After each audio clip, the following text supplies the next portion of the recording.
দুদিনমান আগতে আমি জাম খাব আহিছিলোঁ। জাম খোৱা ভিডিঅ'টো দিয়া হোৱা নাছিল, কিন্তু আজি ভাবিলোঁ ভিডিঅ'টো দি দিওঁ।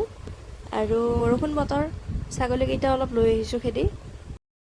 আমি থকা টাইমখিনি অলপ ছাগলীকেইটা চাহ পাব বুলিয়ে লৈ আহিলোঁ, কিন্তু একেলাই থৈ যাব নোৱাৰা যিহেতু কুকুৰ থাকে। এইটো চাইডে আকৌ অলপ কুকুৰগিলা বেছি থাকে, ছাগলী তাগলী কামেৰি লৈ যায়।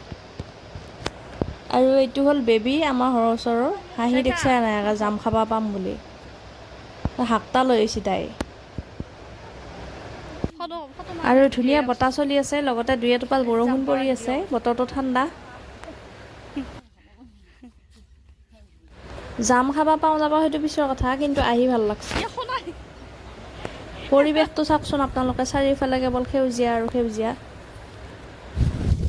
ফাইনেলি জামৰ তল পাই গ'লোঁ।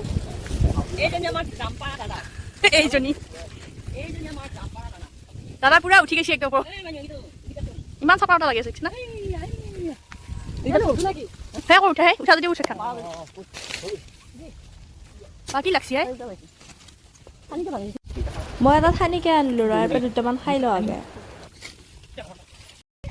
কি ক আমাৰ ফালে আকৌ জামৰ গছ বহুত আছে, এতিয়ালৈকে আমি জাম কিনি খোৱাই নাই। দাদাহাত ওপৰত থকাই ভাল হৈছে ৰ আমাক জামগিলা পাৰি পাৰি লাগিছোঁ।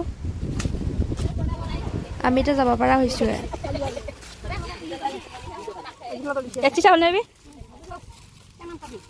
ভিউটো কেনেকুৱা লাগিছে জনাবচোন আপোনালোকে।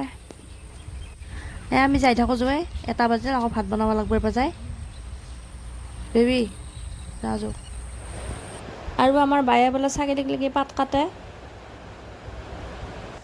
আৰু এই আহঁতজোপা দেখিছেনে? এই আহঁতজোপা কিন্তু বহু পুৰণি আহঁত গছ। ইয়াৰ তলত ৰৈ দিলে ধুনীয়া চৰাই চিৰিকটিৰ মাত শুনিবলৈ পোৱা যায়। আজিৰ এই ভিডিঅ'টো যদি ভাল পালে লাইক, কমেণ্ট আৰু শ্বেয়াৰ এটা কৰি দিব। পুনৰ এটা নেক্সট ভিডিঅ'ৰ সৈতে আকৌ আহি আছোঁ। আজিলৈ বাই বাই।